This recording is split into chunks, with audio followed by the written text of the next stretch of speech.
Hi అండి, నివన్య కిచెన్కి స్వాగతం. ఈరోజు రెసిపీ బ్రెడ్తో బోండా అండి. ఇలా బ్రెడ్తో బోండా చేసుకుంటే చాలా పర్ఫెక్ట్గా, చాలా టేస్టీగా ఉంటుంది. ఒకసారి మీరు తప్పకుండా ట్రై చేయండి.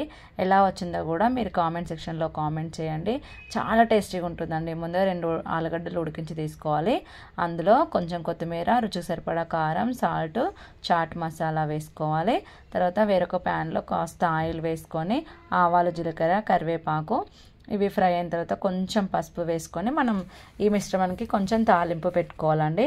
ఇలా పెట్టుకోవడం వల్ల టేస్ట్ అనేది ఇంకా కొంచెం ఇంక్రీజ్ అవుతుంది. తర్వాత సన్నగా తరిగిన ఆనియన్స్, కొంచెం నిమ్మరసం వేసి దీన్నంతా ఇలా కలుపుకోవాలండి. చూడండి, ఈ స్టఫింగ్ అంతా అంటే కారం, సాల్ట్ అన్నీ కలిసేంత వరకు ఇలా కలుపుకోవాలి. చూడండి, ఇలా కలుపుకొని పక్కన పెట్టుకోండి. తర్వాత మనం ఇక్కడ బ్రెడ్ బోండా చేస్తున్నాం కాబట్టి బ్రెడ్ అంచులు ఒక 4 బ్రెడ్స్ తీసుకొని వాటి అంచులను ఇలా కట్ చేసుకొని ఓన్లీ వైట్ పార్ట్ మాత్రమే తీసుకోవాలండి. ఈ బ్రౌన్ పార్ట్ ఉన్నదంతా కట్ చేసుకోవాలి. తర్వాత ఒక మిశ్రమాన్ని మొత్తం ఇలా ఉండల్లా చుట్టుకోవాలండి. చూడండి, ఇలా ఉండల్లాగా చుట్టుకోవాలి. అంటే మీరు కొంచెం ఉండలు చేసి పెట్టుకుంటే మనకు అది బోండా వేసేటప్పుడు మనకు ఈజీ అవుతుందండి. ఇలా బోండా ఇలా చుట్టుకున్న తర్వాత బ్రెడ్ స్లైడ్స్ తీసుకొని ఒక్కొక్కటిగా వాటర్లో డిప్ చేసుకొని వాటర్ మొత్తం ఒత్తేసేయాలండి.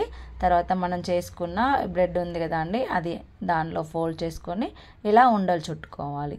చూడండి, బోండా అన్నాం కదా, బోండా సైజులో ఇలా ఉండలు చేసుకోవాలి. స్టఫింగ్ అనేది బయటికి రాకుండా ఇలా పర్ఫెక్ట్గా చేసుకోండి. చాలా ఈజీ అండి. తక్కువ టైంలో పర్ఫెక్ట్గా బోండాలు చేసుకోవచ్చు. మనం ఇలా చేయడం వల్ల స్టఫింగ్ కూడా ఏమి బయటికి రాకుండా ఉంటుందండి. చూడండి ఎంత పర్ఫెక్ట్గా చేసుకుంటున్నాను. నేను కొంచెం ఫాస్ట్గా చేస్తున్నానండి.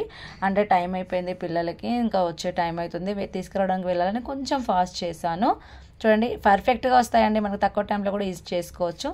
తర్వాత ఇలా డీప్ ఫ్రైకి ఆయిల్ పెట్టుకొని ఒక్కొక్కటిగా వేసుకుంటూ మనం 2 వైపులా తిప్పుకుంటూ కాల్చుకోవాలండి. కాల్చేటప్పుడు ఎమ్మటే తిప్పొద్దండి. కాస్త అవి ఫ్రై అయిన తర్వాత ఇంకొక సైడ్ తిప్పండి. చూడండి, మంట లో టు మీడియం ఫ్లేమ్ అడ్జస్ట్ చేసుకుంటూ మీరు 2 వైపులా కాల్చుకోవాలండి. వీడియో నచ్చితే ఖచ్చితంగా లైక్ చేయండి. బ్రెడ్ బోండా చాలా బాగుంటుంది టేస్ట్. ఒకసారి మీరు కూడా ఖచ్చితంగా ట్రై చేయండి. టేస్ట్ ఉంటుందండి. అసలు తక్కువ టైంలో చేసుకోవచ్చు. మంచి రెసిపీ అండి, మంచి ఈవినింగ్ స్నాక్స్ రెసిపీ. పిల్లలు అయితే చాలా ఇష్టంగా తింటారండి. ఆ రౌండ్ షేప్ చూడగానే చాలా ఇష్టపడతారు. ఖచ్చితంగా ట్రై చేయండి. నా వీడియో నచ్చితే ఖచ్చితంగా లైక్ ఇవ్వండి ఫ్రెండ్స్. చూడండి, ఇలా పర్ఫెక్ట్ బోండా రెడీ.